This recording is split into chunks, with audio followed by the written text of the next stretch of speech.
नमस्कार, मेरा नाम राजकमल है। सुबह के 8:30 बज चुके हैं और आपने प्रतिदिन की तरह लाइव सिटीज का विशेष कार्यक्रम सुबह की चाय देखना शुरू कर दिया है। देखिए, आज का दिन बिहार के लिए काफी खास होने वाला है। बिहार के नए डीजीपी विनय कुमार आज से कमान संभाल लेंगे। इसके साथ ही बीपीएससी अभ्यर्थियों का बवाल थमने का नाम नहीं ले रहा है। तेजस्वी यादव भी देर रात लाइव आ गए थे, यात्रा पर निकलने वाले हैं। इससे पहले क्या कुछ उन्होंने कहा, इस पर हम विस्तार से बातचीत करेंगे। बिहार के कई आईएएस अधिकारियों को नीतीश कुमार ने बड़ा तोहफा दिया है, उनमें किनका किनका नाम है, इस पर भी हम विस्तार से चर्चा करेंगे। इसके साथ ही कुशवाहा 2025 की तैयारी में जुट गए हैं, यात्रा पर जाने वाले हैं, कहाँ कहाँ जाएंगे, इस पर भी हम विस्तार से बातचीत करेंगे। सुबह की चाय में हमारे साथ बातचीत करने के लिए सीनियर जर्नलिस्ट रवि उपाध्याय जी हैं। सर, बहुत बहुत स्वागत है आपका। बिहार को नए डीजीपी मिल गए हैं, आज से कमान संभालेंगे। बिहार का दिन काफी खास होने वाला है। नहीं, देखिए, सबसे बड़ी बात है कि बिहार में अभी आरएस भट्टी जी। जब अ, केंद्रीय प्रतिनियुक्ति पर गए तो जी। उसके बाद आलोक राज को पुलिस महानिदेशक बिहार की कमान सौंपी गई थी। जी। अभी उनके कुछ दिन ही बाद ही तुरंत फिर से विनय कुमार, जी। जो पुलिस भवन निर्माण निगम में सीएमडी के पद पर थे, डीजी कैडर तो डीजी ही था, जी। लेकिन वो पुलिस भवन बिल्डिंग कंस्ट्रक्शन कॉर्पोरेशन उसमें वो सीएमडी के पद पर थे। जी। तो ऐसे में विनय कुमार को यह नई जिम्मेवारी मिली है। जी। और ये देखिए, विनय कुमार 1991 बैच के आईपीएस जी। अधिकारी हैं। तो यह अब और कई जो है सो आपको डीजीपी को बना देने के बाद अब पुलिस में का चेहरा भी बदला है, जी। क्योंकि पुलिस का शीर्ष पद पर ही जो है सो जिस तरीके से बदला है, तो अब देखने वाली बात होगी कि जो आरएस भट्टी के समय पुलिस हुआ करती जी। थी, तेज तर्रार, माने हर पूरा क्विक एक्शन, तो वह अब यह विनय कुमार के कार्यकाल में क्या होता है, नंबर एक। नंबर दो जी। बात कि रिस्पॉन्ड टाइम पुलिस का क्या होगा, पीपुल्स फ्रेंडली पुलिस होगी कि नहीं। जी। पुलिस पर कई तरह के बिहार पुलिस को लेकर के सवाल आए उठते दिन रहे। तस्वीरें भी आती हैं, हाँ, तो कहीं वो घूसखोरी अब का तो कहीं मारामारी का। निश्चित रूप से, लेकिन विनय कुमार जो है सो तेज तर्रार पुलिस जी। अधिकारी के रूप में इनकी गिनती होती है, और निश्चित रूप से यह आपको बदलाव दिखाई पड़ेगा पुलिस के की कार्यशैली में, और तमाम जो सिस्टम है पुलिस का वह आपको बदलता हुआ दिखाई पड़ेगा। पुलिस का निश्चित रूप से यह विनय कुमार तेज तर्रार अधिकारियों में, इनकी भारतीय पुलिस सेवा के अधिकारियों में इनकी गिनती होती है। लेकिन नीतीश कुमार के अचानक इस फैसले से सब चौंक गए हैं। नीतीश कुमार ने सबको चौंका दिया। आखिर ऐसा क्या हुआ होगा कि अचानक से ऐसा फैसला नहीं लेना नहीं, पड़ा? देखिए, लॉ एंड ऑर्डर एक ऐसा इशू है जी। जिस पर हमेशा कुछ न कुछ, माने आपको विपक्ष जो है सो कुछ न कुछ बोलते रहता है। तो देखिए, इस तरीके से पुलिस का अगर हेड को ही माने जी। बदल दिया जाएगा, तो फिर वो सिस्टम नीचे का पूरा आपको देखिएगा कि सब सिस्टम जी। बदलता हुआ दिखाई पड़ेगा। तो यह एक, देखिए, अब चुनावी साल में अब एंट्री होने वाली है, 2025 में विधानसभा का चुनाव होना है बिहार में। तो ऐसे में आपको तमाम तरह की, आप देखिएगा, इस तरीके से अदलाव बदलाव आपको सब कुछ दिखाई पड़ेगा। तो अब कहीं न कहीं बिहार के जो अपराधी हैं, जो लॉ एंड ऑर्डर को अपने हाथ में लेने की कोशिश करते हैं, उनमें भय का माहौल होगा। निश्चित रूप से अब विनय कुमार की तो हम बात जो कह रहे हैं कि वो तेज तर्रार पुलिस जी। अधिकारी में उनकी गिनती होती है। तो ऐसे में निश्चित रूप से यह अपराधियों के लिए और पुलिस को भी अपना जो है सो अपनी कार्यशैली में बदलाव आपको दिखाई पड़ेगा। जी, विनय कुमार को काफ़ी मिलनसार भी माना जाता है। हाँ, पुलिस पब्लिक के बीच जो कनेक्टिविटी है, वो और बेहतर हो सकती है। बिल्कुल। जी। अब खबर ये है कि बीपीएससी अभ्यर्थियों का बवाल थमने का नाम नहीं ले रहा। डीएम ने तो थप्पड़ भी मार दिया है। देखिए, निश्चित रूप से बीते दिन जो परीक्षाएं हुई बिहार में, जी। वह बड़ी संख्या में छात्र छात्राएं निकल करके आईं, जी। और कई सेंटर्स बनाए गए थे पूरे बिहार में तमाम जगह पर। और इसके लिए आर्थिक अपराध इकाई बिहार पुलिस की वह भी पैनी नजर रख रही थी, कहीं कोई गड़बड़ी ना हो। बीपीएससी तो रख ही रहा था, सब जी। जगह सीसीटीवी कैमरा लगाया गया था, हर सेंटर पर जितने जगह पर थे, और तय समय पर ही परीक्षाएं ली गई। जी। बीपीएससी का एक सिटिंग पर ही परीक्षा हुई। जी। तो यह कहीं न कहीं एक मैसेज तो बिहार लोक सेवा आयोग ने दिया, और कदाचार मुक्त परीक्षा भी हुई। जी। यह भी तय बात है, और कहीं कोई एरर वायरल नहीं हुआ। और एक ही सेंटर पटना में जिस तरीके से कुछ शरारती तत्वों ने जो बदमाशी किया, बापू परीक्षा भवन। हाँ, तो जी। वो, और वहां पर तत्काल पटना के जिलाधिकारी पहुंचे और उसके बाद से जिस तरीके से वो उनके साथ में अभद्र एक तरह से कहा जाए कथित रूप से, तो वो उस पर वो अगर यदि इस तरीके से उन्होंने जिलाधिकारी ने थप्पड़ का इस्तेमाल किया तो वह एकदम एक तरीके से कहा जाए तो वह गलत भी नहीं है। आप किससे बात कर रहे हैं यह आपको समझना चाहिए। आपकी मांग हो सकती है, डिमांड हो सकता है, लेकिन आप कभी भी किसी बात को शालीन तरीके से बोलिए, क्योंकि आप बिहार लोक सेवा आयोग की परीक्षा देने आए हैं। जी आप न कि उदंडता का परिचय देने आए हैं। किसी भी देखिए सभ्य समाज में कोई भी इस तरीके से घटना मैंने नहीं होनी चाहिए, और आपको अपना अपनी शैली, अपनी वाणी, अपना जो हाव भाव है उस पर हमेशा नियंत्रण रखना चाहिए।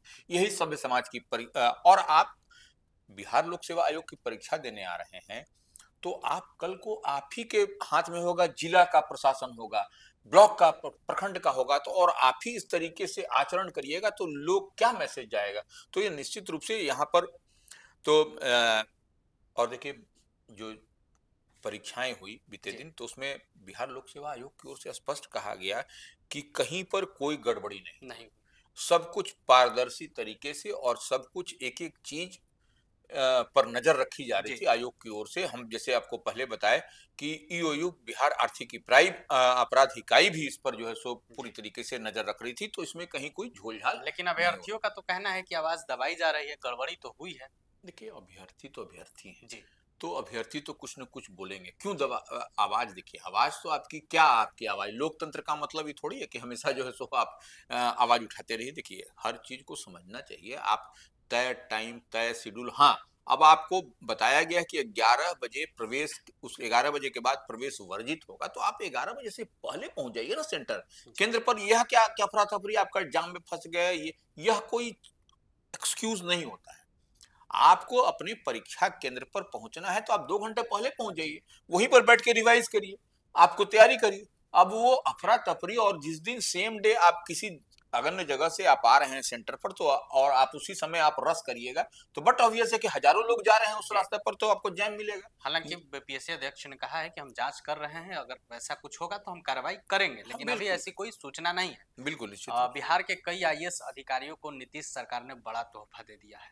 देखिए निश्चित रूप से ये जो आईएएस अधिकारी हैं 2016 बैच के जी अधिकारी हैं, तो 2016 बैच के ऐसे तो 9 आईएएस अधिकारी को प्रोन्नति की बात कही गई जी है, और वह जनवरी 2025 25 से इनको यह लाभ मिलेगा। जी अपर सचिव जी के पद पर प्रोन्नति दी गई है, जी और इसमें यह समझने वाली बात है, इसमें जो दी गई है उसमें 7 जो है सो जिलाधिकारी हैं। जो अभी वर्तमान में बिहार के अलग अलग जिलों का कमान संभाल रहे हाँ, हैं। तो वो 7 जिलाधिकारी हैं, उसमें एक नंबर में जैसे सीतामढ़ी जिलाधिकारी हैं रिची पांडे, जी वो हो गए। उसके बाद से बांका के डीएम हैं अंशुल कुमार, वो हो गए। मुकुल कुमार गुप्ता सिवान के डीएम हैं, वो हो गए। रवि प्रकाश नवादा के डीएम हैं, वह हो गए। अंशुल अग्रवाल बक्सर के जिलाधिकारी हैं, वो हो गए। वैभव चौधरी सहरसा के जिलाधिकारी हैं, वो हो गए। और अलंकृता पांडे जहानाबाद की जिलाधिकारी हैं। इन लोगों को 2016 बैच के तमाम ऐसे अधिकारी हैं, उनको जो है सो अपर सचिव में प्रमोट किया गया है। जी बिहार के कई आईएएस अधिकारियों को नीतीश कुमार ने तोहफा दिया है, लेकिन देर रात तेजस्वी यादव लाइव आ जाते हैं और कहते हैं कि हम अन्याय नहीं होने देंगे।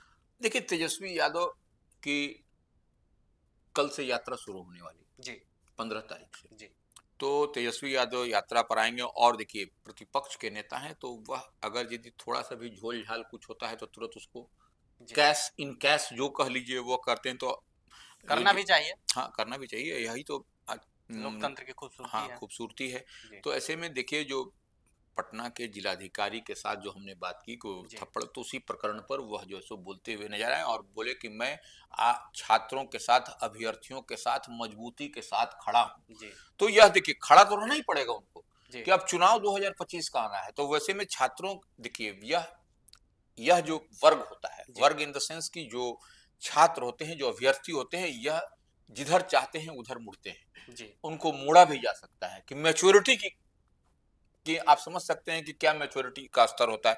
तो खैर एनीवे, तो वो आपको तेजस्वी यादव निश्चित रूप से लाइव आकर के और बोले कि अन्याय नहीं होने देंगे। जो जिलाधिकारी, पटना के जिलाधिकारी ने थप्पड़ मारा है, हाँ, कैसे थप्पड़ मार कैसे दिया है? थप्पड़ मारा है उस छोड़ेंगे पर नहीं, हाँ सवाल। तो क्या देखिए, जिलाधिकारी को तत्काल उस समय जो कंट्रोल स्थिति, करनी थी हाँ चीजों को, तत्काल देखिए वो बल प्रयोग करना पड़ा। बिल्कुल। जी, तो वह देखिए, वह जो जिस तरीके से हम बात करते हैं सभ्य आचरण होना चाहिए, जी, और बार बार इस बात को समझना चाहिए, या तेजस्वी यादव हो या कोई भी व्यक्ति अगर इस तरीके से बात करता हो तो वह अधिकारी बनने के लिए आप एग्जाम देने आए हैं, और उसमें एक आप अधिकारी बनने आए हैं और आप अपने जिलाधिकारी से उस स्तर पर बात करिएगा, तो बट ऑब्वियस है कि आपके साथ में उस तरीके से बर्ताव किया जाएगा। लेकिन जी, हाँ, इस तरीके से नहीं करना चाहिए, क्योंकि आप बिहार लोक सेवा आयोग की परीक्षा देने आए जी, हैं। इस बात को हमेशा अपने जेहन में रखिए, और आचरण शालीनता का होना चाहिए, इतनी बात तो तय है। उपेंद्र कुशवाहा भी निकल रहे हैं यात्रा पर, देखिए आज निश्चित से रूप ही से हाँ। यात्रा शुरू होने वाली है। देखिए, उपेंद्र कुशवाहा की यात्रा लगातार कंटिन्यूटी में चल रही थी। जी, वो बिहार यात्रा पर थे, और वह देखिए, बिहार यात्रा का मतलब कहने का है कि वह कनेक्ट कर रहे थे लोगों जी, से। और अब वह एनडीए फोल्ड में है, राष्ट्रीय लोक मोर्चा के अध्यक्ष हैं, राज्यसभा सांसद हैं।